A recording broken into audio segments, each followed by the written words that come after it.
everyone, and welcome to Real Reviews. My name is Jameson Rabbit, and today, the man next to me is a guy who does a wicked Vin Diesel impression. His name is Mike Roth. I have to shave my head in order for it to work fully. Okay. Yeah. You really got to get into it. And I grow muscles, too. Oh. Yeah, I gotta do that before I feel pretty much ready. And then I am halfway there. Now you need a muscle car, some bad tattoos. Gotcha. Lots of money. Yeah. Yeah, that helps. I can't wait. I could do anybody if you give me enough money. So this week, we are beginning our look back on 2016. Later on, we're going to be looking at our most disappointing films of 2016. But before we do that, let's take a look at what was on the marquee this week. Sir, why don't you start us off? What do we have? Oh, I went and I saw The Founder. Ooh. This is a movie I've been looking forward to for a while. It's the story of Ray Kroc, directed by John Lee Hancock. Michael Keaton plays Ray Kroc. It starts him off early in his life when he is a salesman, and he's going store to store or restaurant to restaurant trying to sell these shake makers. It's revolutionize a whole business. What Ray Kroc is trying to sell people is this thing will make 5 milkshakes. It's a better mousetrap. It's a better mousetrap. And people are saying, well, we're not selling the ones that we have. And Ray Kroc is saying, you know what? It's because once you build it, they will come. Pretty much his philosophy on the McDonald's franchise. How's that working out for him on his shake machines? It didn't work out well for his shake machines, but he did find 2 brothers, last name McDonald, Dick McDonald and Mac McDonald, Oh, and they have a franchise that kind of does that. They built on speed, and people come because they have the stuff ready. Instead of waiting a half hour for a hamburger, you're getting your hamburger in 30 seconds. And Ray Kroc is just blown away by this entire idea. And he wants to franchise this. Of course, it's about Ray Kroc, not as much as the brothers, but the brothers were fantastic. And here we have Nick Offerman, who played Dick McDonald, and we have John Carroll Lynch, who played Mac McDonald. I thought they did a really good job. I thought this movie was well put together. So easily you could make Ray Kroc the evil character out of this. But I think they did a good job at showing him as a person that just looks at things differently than other people. He is more driven to make money and make other people money than he is about personal relationships and stuff like that. Yeah, I mean, he never stops hustling. No, he never does. But they could show this movie to make him look like just a sinister, evil person. But instead, I think they did a good job at showing him as a neutral character who was just... I don't know. I don't think he was neutral at all. I think he was... I mean, he was a guy who stole the ideas and the intellectual property of people and also stole the wife of one of his employees. True, but the way... I mean, he's got poor morals for sure. But this movie, the way they portrayed it, I mean, if they wanted to, when he stole the wife, they could just had him being a predator and show the guy's wife crying later and stuff like that. That's because it didn't show his personal life a whole lot. You got glimpses of it with Laura Dern, but then once he really got rolling with his franchises, they kind of forgot his personal life from there. Yeah. Well, it also when it came down to stealing other people's ideas, yeah, that's bad, but you also got to see his point of view of it, of how he started this franchise and how he misjudged how much money he needed to make himself stay afloat, and how he asked for more money, but he didn't quite get it. So in a way, it was to him a survival technique. But of course, if you know McDonald's franchise, it went beyond survival. Yeah, they did well. You might have one in your town. I don't know. I was very hungry when I walked out of this movie. I went and got a Big Mac immediately. Drove across the street, got a Big Mac. Yeah. Not to shill McDonald's, but now they got the super Big Mac. I don't hate my heart. Don't want the Grand Mac. Sorry, McDonald's. You're not a sponsor. I do not hate my heart. All right. Grand Mac. Come on, 9,000 calories. Well, they got the Little Mac, too. Yeah. Okay, we're done. Yeah, I like this movie. I really like Michael Keaton. I think that he plays that charismatic shyster, the huckster who's out. And you can see the desperation in his eyes as he is in the beginning, especially desperate for acceptance. Yeah. Going to the country club, just trying to be one of those guys that he knows he doesn't fit in. And then once he does find success, the desperation to make it bigger and bigger and be accepted. And I like Michael Keaton in this. Now, this movie has been pushed back. It was supposed to come out this past fall. It was pushed back. When it was originally supposed to be released, there was a ton of Oscar buzz about this. And Michael Keaton, Best Actor, blah, blah, blah. And then that all disappeared. I was kind of a little disappointed in this. I was expecting great, and I got really good. I enjoyed the movie. I think it was really good. But when I remember seeing the trailer about this time last year, going, "Ooh, that's a contender right there. That looks really good." Yeah, it was really good, but it wasn't great. I was more fascinated with the story before seeing the movie. I wasn't expecting great for acting or anything like that. But I know that sounds weird, but as a child, I heard about the Ray Kroc story and how he made his money trying to sell the shake makers and stuff like that, and I thought that was really interesting. I actually see it on the big screen with good acting and good directing and great scenic. The places that they found to. I love there's a scene where the McDonald's brothers are showing how they came up with the layout for their store, and it was just brilliant. Yeah, brilliant. I love that scene. Ultimately, I gave it 3.5 stars out of 5. All right, I thought it was really good. It was a good movie. I gave it a 4-star. I thought it was a little better, but. Yeah. We both agree it's good. Absolutely. Yeah. The next movie we have on the marquee is the third movie in the franchise, XXx, The Return of Xander Cage from director DJ Caruso. You know, when you're searching this, XXX, you get a lot of bad stuff. Yeah. Vin Diesel returns to the franchise that he started as the title character Xander Cage. He is the extreme sports spy, and he is brought back into the fold. Toni Collette is a agent who needs Xander to retrieve a satellite device or something or other. The movie opens with Samuel L. Jackson back in his role as not Nick. You're thinking Nick Fury. Nick it's Fury, not that Nick guy. Fury, even though he has a pseudo eye patch at one point. Yep. He is trying to recruit Neymar, the soccer player, to join up because he's an extreme player. Whatever. Look, the dialogue and the plot of this movie are completely inconsequential. Oh, yeah. I mean, it's just something, Pandora's box, something, satellites falling on us. Yeah. It's all about the over-the-top action and horrific one-liners in this movie. And I know they realize this. They realize this throughout the whole movie, yeah. I mean, there's one point where Vin Diesel opens up a backpack and there's a bomb in it, and he's like, "Oh boy, here we go again." What are you talking about? You also bring in Ruby Rose as one of his team members. You have Donnie Yen, Tony Jaa join the fight. Michael Bisping, the UFC fighters in it.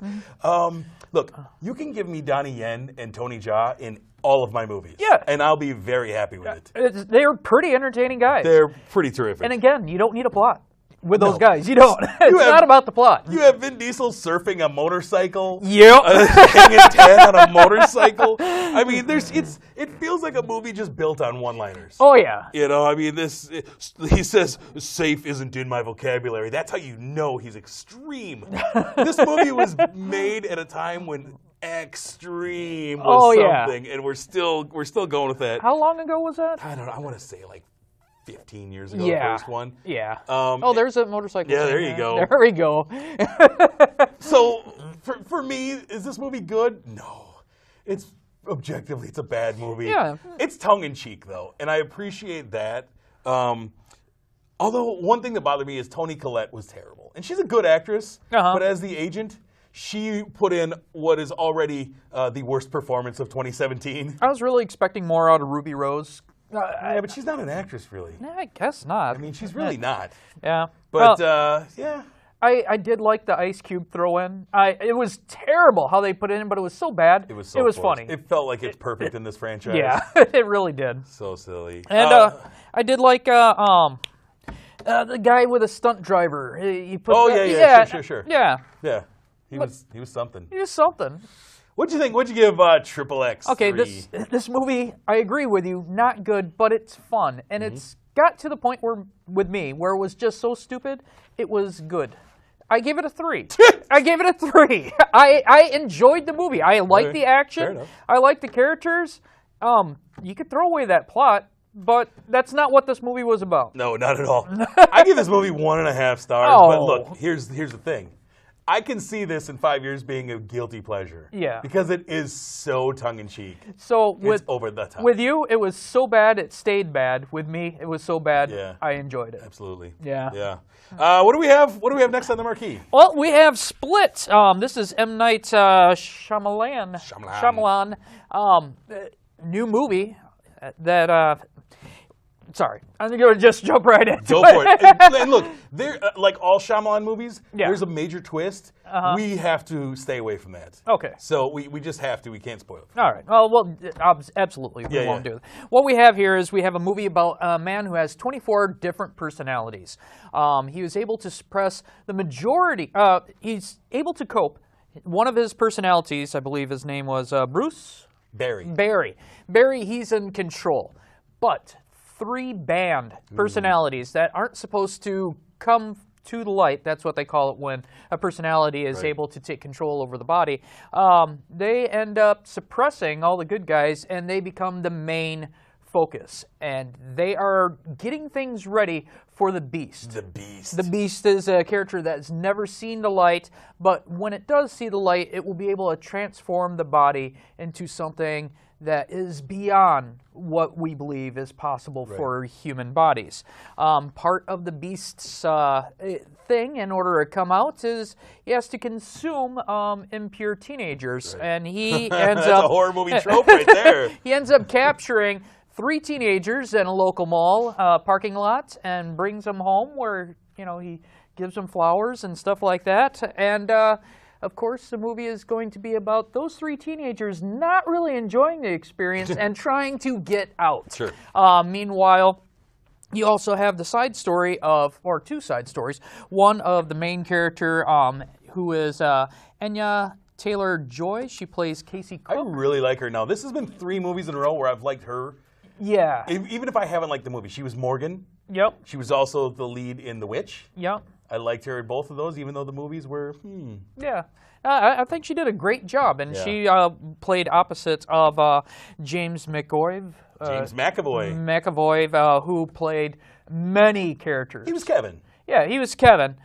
That's the only character you really didn't get to see too much. Kevin was like the host body. Yeah, the body. For Mr. Dennis and Patricia and Hedwig, among others. Yeah, Hedwig being a very interesting 8-year-old child that befriends Casey.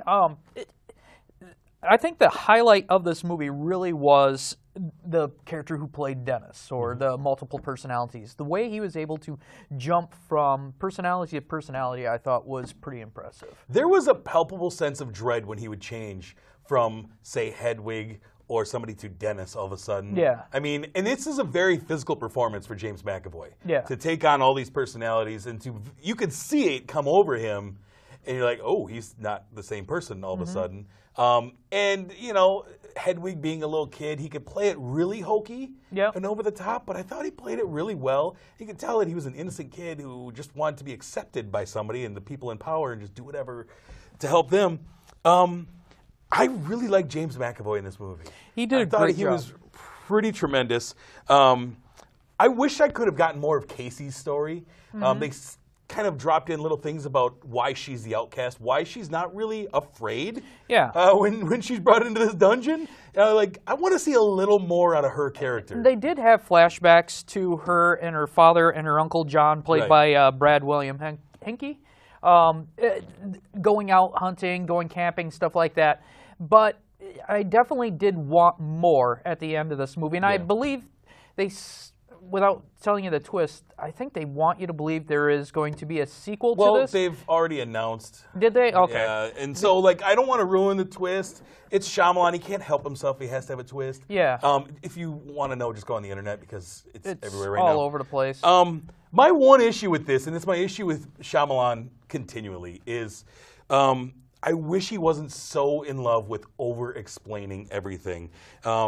He doesn't trust his audience to understand his dialogue or where he's going, so he'll repeat. And he'll have his characters continually force feed you information. And sometimes less is better with exposition. And instead, you have to be told 3 or 4 or 5 different ways through this movie that Kevin has multiple personalities, and sometimes Dennis likes to take over, and blah, blah. I get it. We could spend some of this time of the doctor, of his shrink, talking to him, talking to a Skype group, talking to somebody else. Take some of that time, give it to Casey's character. Yeah. You know, so that's one of my things, is sometimes he just loves writing his prose and he doesn't know how to edit himself. Yeah.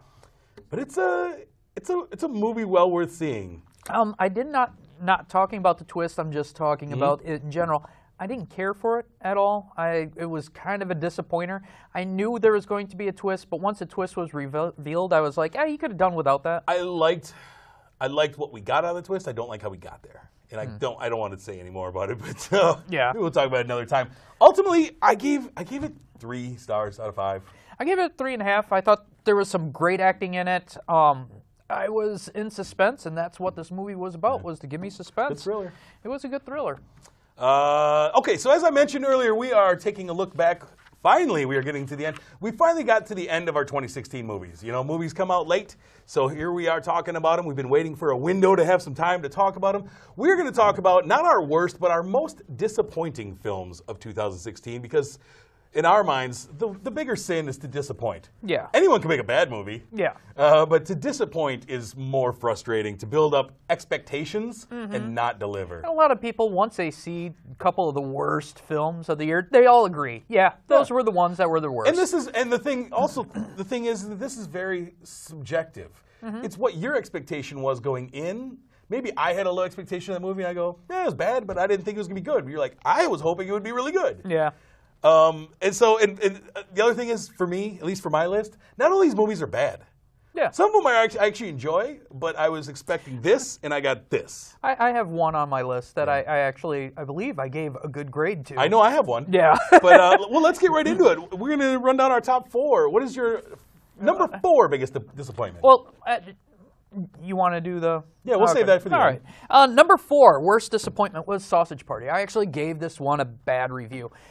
I was expecting a little something better. All the other reviewers were giving it good grades and stuff like that, and I tried to avoid seeing stuff like this, but the Rotten Tomatoes score for this movie was 83%. Get out of here with that. Stop it. But the audience was giving it 53, so I'm really not a big Seth Rogen fan. I went to look at it. I watched it. It was crass. It was stupid. It was racist. For some reason, they give Seth Rogen a pass because they love him in Hollywood. No. This definitely should not have gotten that grade. I was disappointed. At the last moment, I was kind of like, this could be all right, and then boom. Boom. Not so in a good. worse way. My number 4 is a movie that I actually enjoyed, but it makes my list because at this time last year, I had it circled as my pick for the best movie of the year. The movie I was the most excited for. And so it came in, it was good, but it was nowhere near great what I was hoping for. And that is The Accountant. The Accountant, I looked at it, director that I love, Gavin Connor, a cast that I love. Yeah. And just like, this is going to be it. This is going to be the best movie. Cool subject matter. And then it was just all right. And I thought the end of the movie was hokey. And I was kind of really bummed by how the direction they went towards the end with Ben Affleck and John Barenthal. Yeah. And so, it's not agree. bad, but Yeah. it was a huge disappointment Those to me. previews for that movie was awesome. You had that Amazing. radio song in the Radiohead song in the background. there's a lot of great moments in this movie. I'd still recommend seeing it, but yeah. Big disappointment for me. You're number 3. Number 3, obviously because I'm nerd, Warcraft.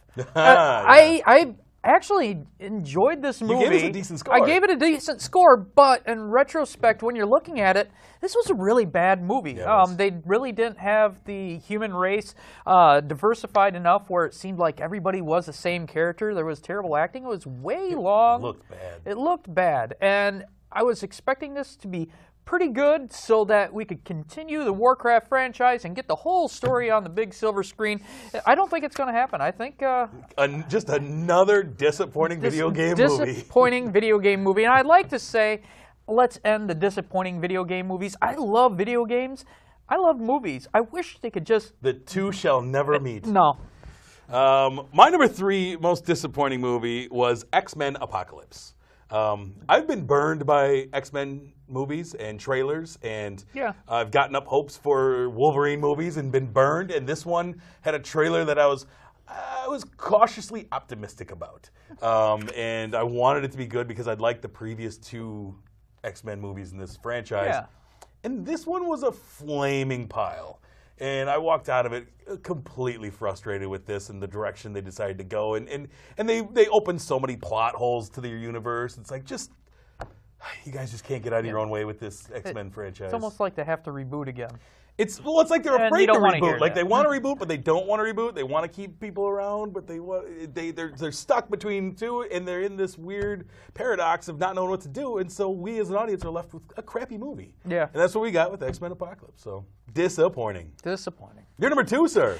My number 2 is Allegiant. It's from the Divergent series. Wow. I really liked the first Divergent movie. Yeah, it was really good. I bought it. I rewatched it. It is fun. The second one, not fun, but still, it had some potential. Yeah. The third one, oh boy, that was a steaming pile, and there's supposed to be another one, Nope, and I cannot. They killed it. They killed it? They stopped. After this one lost a ton of money, and the studio said, maybe the 4th. I mean, this literally killed a franchise as it was going into the home stretch. Yeah. The 4th and final movie, maybe we'll make it a TV movie, and then the cast was like, we're not doing a TV movie. Forget it. So it might have just derailed a franchise in the home stretch. Yeah, and you're in the 3rd movie, and now your book is done. You build up to this finale, and you're like, nobody wanted to see it? Okay, I guess we're not making it. But in the audience behalf, I mean, this is a stinker, and we shouldn't have to pay for things like this. It's too bad. The CG was terrible CG, right? Oh, those bubbles as they're floating around? That was terrible. Oh, man. Stop with that stuff. I'm with you. I enjoyed the first one quite a bit, and I was hoping this one could be one of the young adult titles that could provide something. Yeah. And they definitely provided something. They dropped the ball. They did. I agree. My number 2 most disappointing film of 2016 is a tie, and it is DC Films. You have to have a tie. DC Films, man. Superman versus Batman, Suicide Squad. Damn you for giving me good trailers and terrible movies. Zack Snyder, you're a terrible human being. These movies, and they're not even like the worst movies of the year. I wouldn't put either of them as my worst movie of the year. Yeah. But they're horribly disappointing. They're horribly flawed. They're just bad decisions made throughout that sabotage the movies. Yeah. And I'm excited for these movies, especially Batman vs. Superman. I was excited for. I was optimistic. I got burned again. I see Suicide Squad, great trailer. Go check it out. Burned again on that one. I'm done, man. It's crazy. I've watched these movies, both of these movies, and they're not good, over and over again. And eventually, you appreciate it once you start gathering the little things that you missed the first time. But a good movie really shouldn't do that. I shouldn't have to like after the wait till you see the extended cut that comes out. That's exactly. I shouldn't have to get all this supplemental material to enjoy your movie. Make a good movie and put it in the theater. Yeah. Stop making excuses for yourselves. Yep. Savages. All right, what do you have? Is your number one? Well, it's spun off of that. It's Batman versus Superman. Yeah. I went to the theater. I was bored to tears. I saw it a second time in the theater. I did not like this movie at all. Mm-hmm. Of course, I'm a glutton for punishment, and I buy it on 3D, and I bring it home, and I get all the extended. And it's like, okay, yeah, it's a little better, but still, this is not a good movie. It was very messy, very confusing, very dark. He changes a lot of things about the characters themselves, and you have to get excuses of why the characters are like this in his special movie. Yeah. I don't like Zack Snyder. No, I don't either. And they keep on giving him this more control. More control. We got to stop him. Hopefully now with Jeff Johns in charge, hopefully as the creative director, he is. It seems at least that he is. I mean, they've announced that Justice League is going to be more light. Yeah. It's not going to be as dark. Thank God. Yeah. I can't take any more of this dark universe. Well, it was so dark that I couldn't even see what was going on. It wasn't just emotionally dark. It was just dark. There's a lot of characters that show up. I'm like, I don't even know who that was because it was so dark. Yeah, and grainy and weird. I gave the movie a 1.5, and I don't think it's too much higher than that, even though I've seen the extended. I agree.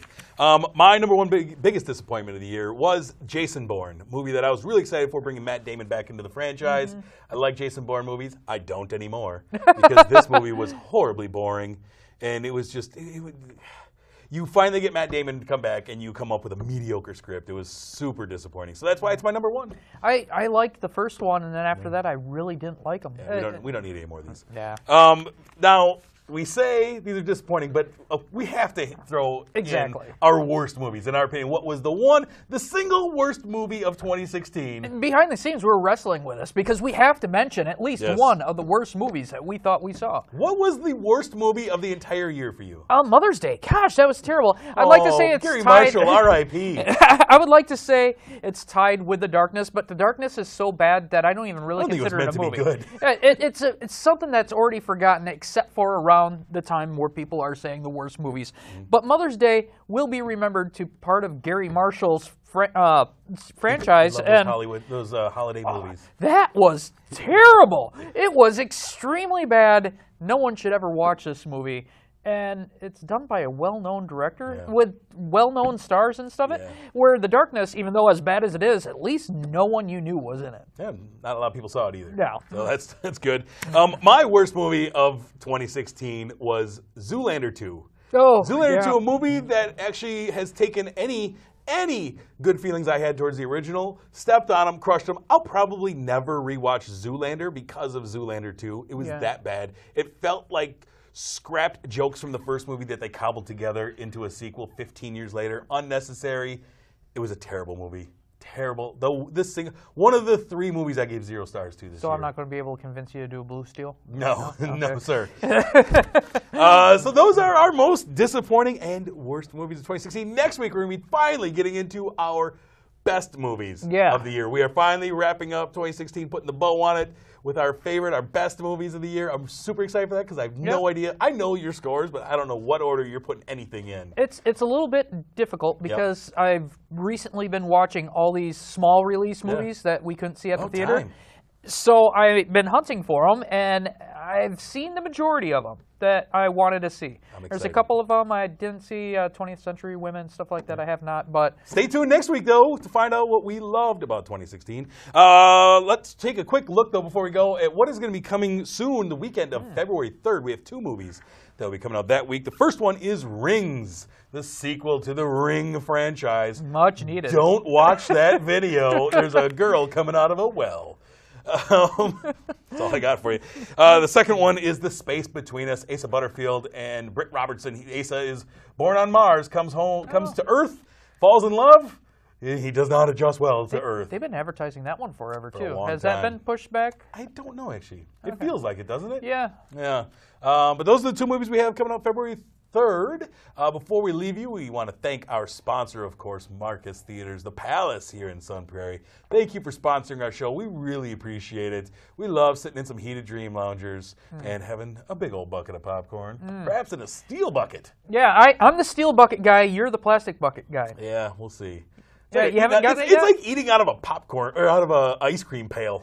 Yeah, but for people who don't know, Marcus Theaters, they have this deal, $25, you buy this plastic bucket. It's an ice cream pail. It's a 5-gallon bucket. For the rest of the year, you could have it refilled for $4. Yeah, if you the like whole popcorn, year. man, Yeah. get on it. If you want to find more from us, of course, you can find us on Facebook, Real Reviews TV. Find us on Twitter at Real Reviews TV. If you want to go back and check out any of our reviews from previous episodes, maybe get a hint on some of the movies we're talking about now, see what we thought about it back then, you can go on to our YouTube channel, Real Reviews K-Sun, or onto ksun.tv. There's like 145 episodes on there. I promise, I really did not like Sausage Party for that review. If you want to go way back, right? I think really Mike really enjoyed it. Revisionist history. So like I said, next week we're going to be talking about a couple of flicks. We're going to be talking about gold. We're going to be talking about something about a dog. Yeah. Who knows? Yeah. And we'll see. We're also going to be talking about our favorite movies of the year. Oh, Resident Evil. Resident Evil. Yeah, you bet. But until that time, my name is Jameson. I'm Mike Roth. Thanks for watching.